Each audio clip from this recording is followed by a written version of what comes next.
Je voudrais dire aussi à la faveur de la directive que vous avez évoquée tout à l'heure, Monsieur le Directeur Général, la directive 06/2009 CM de l'UEMOA du 26 juin 2009, portant loi de finances, un nouveau paradigme s'impose avec comme effet induit le basculement vers les budgets, programmes, dont le corollaire est le passage à la logique de moins à la logique résultat. J'espère que la direction du budget va y revenir tout à l'heure dans les présentations de manière beaucoup plus ample.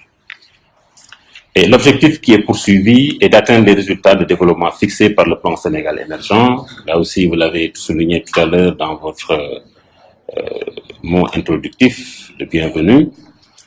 Le plan Sénégal émergent qui est notre référentiel en matière de politique économique et sociale. Et je voudrais juste le rappeler avec ces 3 axes stratégiques de transformation structurelle de l'économie et de la croissance.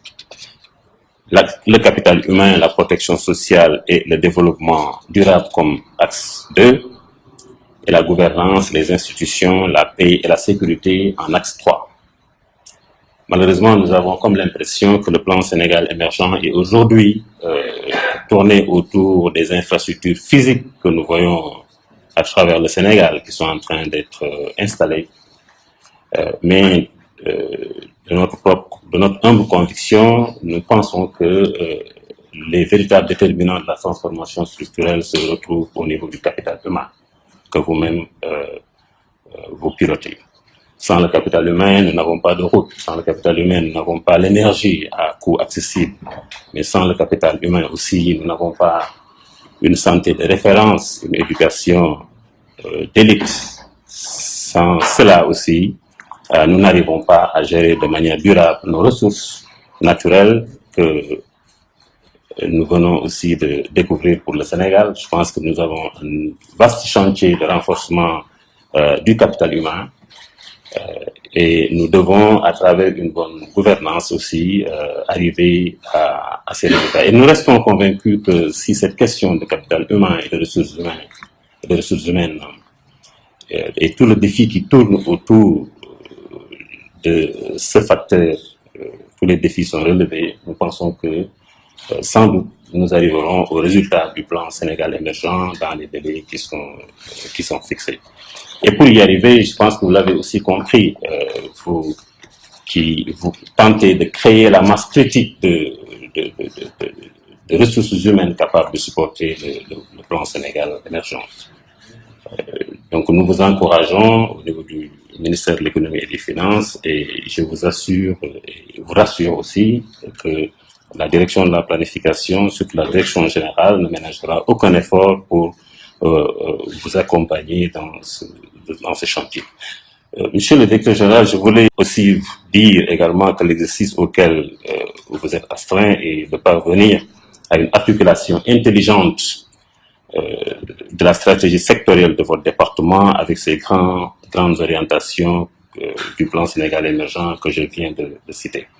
Et aussi faut-il que ces programmes déclinés dans votre document de programmation pluriannuel des dépenses, qui est l'outil opérationnel, soit en congruence avec les axes stratégiques que le diagnostic du secteur mettra en évidence.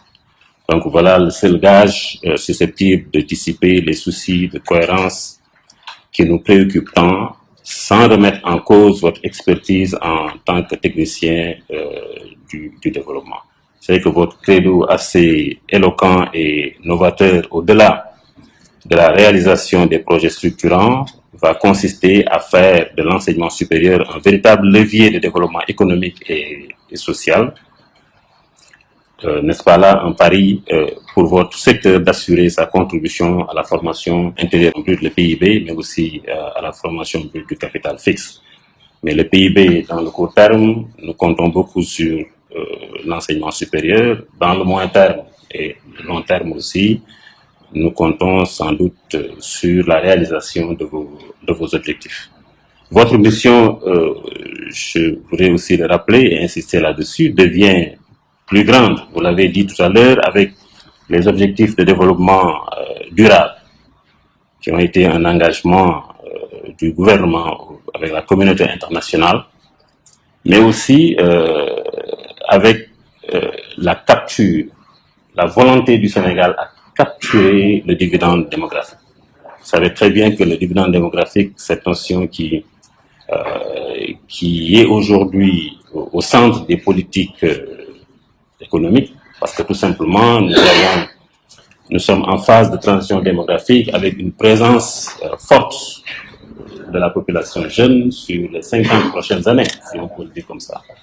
Et nous espérons que si nous avons la forte croyance que si nous ne mettons pas les moyens pour orienter, former et renforcer les capacités de ces jeunes, ça risquerait de se transformer en une bombe entre nos mains dans le court ou moyen terme. Donc nous sommes obligés, nous n'avons pas de choix de prendre en charge cette demande importante de formation, de qualification, de renforcement de capacités de cette population jeune qui constitue et constituera dans les années à venir la majorité de la population. Et dans nos dispositifs d'émergence, le plan Sénégal émergent qui porte ses nombreuses ambitions a trouvé pour l'enseignement supérieur et la recherche les meilleures réponses aux défis qui se posent au secteur et dont les sciences et la technologie constituent une priorité. Une priorité pour atteindre, évidemment, comme on l'a dit dans nos politiques, 50% de bacheliers scientifiques. Je pense que cette question, nous allons peut-être revenir là-dessus, mais porter aussi à 50% la part des effectifs de l'enseignement supérieur poursuivant une formation professionnelle. Je pense que nos amis de l'enseignement professionnel aussi sont là. De réduire aussi la concentration des établissements sur la côte atlantique. Je pense qu'aujourd'hui, nous avons besoin, même au-delà du simple fait de vouloir créer des universités, de comprendre ce que l'installation d'une université va amener pour l'économie du Sénégal.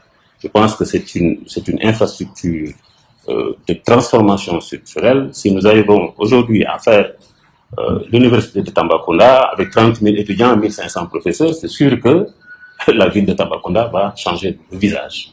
Je pense que pour ces questions-là, nous sommes très intéressés à la carte universitaire que vous nous présentez et il est de l'intérêt du Sénégal aussi d'appuyer ces actions. Et à cela aussi s'ajoute dans la stratégie du sous-secteur la prise en charge par anticipation des besoins de formation qualifiante en termes de ressources humaines. Ça, c'est surtout dans le court terme, dans l'immédiat, et relativement aux projets phares comme le Dakar Medical City ou la plateforme industrielle. Je le disais aussi que si nous n'anticipons pas sur ces questions, nous restons dans notre secteur d'enseignement supérieur, nous risquons aussi de pénaliser l'atteinte des objectifs dans les autres secteurs.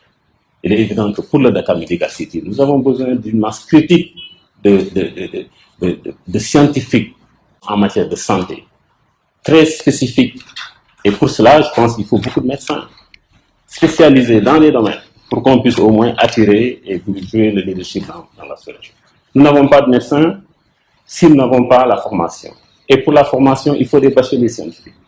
Aujourd'hui, le profil de ces bacheliers pose problème. Il faut immédiatement une solution.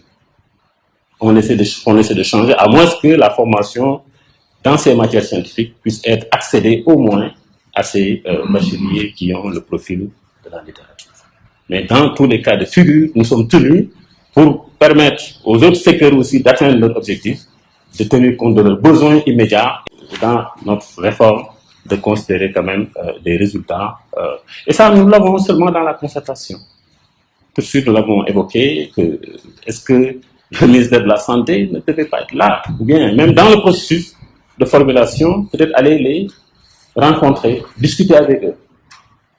Nos amis des mines, des industries, du tourisme, je pense que tous ces secteurs clés de l'économie, de la transformation structurelle ont besoin d'être impliqués dans le processus. Bon, ça, excusez-moi de cette discrétion, mais je tenais aussi à le dire, mais aussi à vous encourager. Et d'autre part, le Sénégal aussi espère atteindre rapidement ses objectifs afin d'alléger sa facture pétrolière. Ça aussi, je pense que c'est la problématique aujourd'hui. Nous avons une facture pétrolière de 10% du PIB, parce que tout simplement, nous ne sommes pas très outillés en termes de ressources humaines, certainement dans ce secteur. Et à cet égard, il est aussi heureux de constater que la réflexion stratégique que vous avez engagé autour des nouveaux métiers de la chaîne de valeur des services pétroliers et gazifères. Ça, nous sommes heureux de le constater. Et cette préoccupation sous-jacente a été au menu de l'Assemblée générale constitutive de la Fédération des établissements privés d'enseignement supérieur, afin de créer les conditions d'accueil de ces découvertes minières. Je pense que ça, c'est très important. Et tout cela participera à coup sûr au développement du capital humain, d'une part, et d'autre part, à la résorption surtout du taux de chômage, dont je viens de faire allusion avec la notion de capture du dividende démographique. Et voilà donc toute la conviction qui nous habite, nous, acteurs de la planification au niveau du ministère de l'économie et des finances, avec notre ministre évidemment qui nous accompagne, mais avec vous aussi sûrement. Et nous estimons que c'est possible dans la perspective d'un développement durable qui n'est rien d'autre que le recentrage de toutes les politiques de développement sur le capital humain qui donne sa valeur aux autres. Je pense qu'il faut que nous osons aborder cette question. Montrer à tout le monde que ce que nous faisons, c'est le noyau central du PSE et du développement. Il ne faut pas jouer avec le capital humain. Peut-être une autoroute va nous coûter jusqu'à Diamniadio 387 milliards. Avec ça, nous pouvons faire peut-être 5 universités. Moi, je préfère de faire 5 universités au lieu de faire valable. Parce que ce sont ces ingénieurs qui vont nous faire peut-être ces autoroutes. Donc, je pense qu'au-delà même de tout cela, nous devons aussi engager un plaidoyer auprès des autorités pour être assez forts et mobiliser les moyens de notre politique. Bon, je ne vais pas être long, je voulais juste, sans trop m'étendre sur ces aspects, non moins importants, exprimer, Monsieur le directeur général, au nom des autorités du ministère. Je vais transmettre, comme vous l'avez dit, tous ces remerciements et félicitations, mais aussi exprimer notre satisfaction quant à l'engagement et la détermination de tous vos collaborateurs à engager le pari de doter votre département d'une aide de politique sectorielle. Et au demeurant, vous êtes un partenaire privilégié dans le cadre de nos missions d'accompagnement et d'appui conseil, car nous nous devons d'apporter notre touche à l'élaboration des ruptures fondamentales nécessaires pour asseoir une croissance inclusive, durable et équitable. C'est ainsi que nous allons parvenir à donner corps à la vision partagée d'un Sénégal émergent avec une société solidaire dans un état de droit. Chez le représentant donc, du ministre directeur général de l'enseignement supérieur, mesdames et messieurs, donc cet atelier qui vient d'être lancé est une occasion pour la Direction générale de la planification des politiques économiques de vous adresser aussi nos vives félicitations pour les étapes déjà franchies et vous encourager aussi pour les étapes qui restent à franchir. Nous vous exhortons également à maintenir le cap afin de répondre aux attentes des pouvoirs publics quant à la bonne définition de la stratégie du secteur de l'enseignement supérieur et de la recherche et son arrimage au plan sénégalais émergent, ce qui est important, afin que cette vision du président de la République, chez son Excellence Macky Sall, soit traduite en réalité. Je vous remercie de votre attention.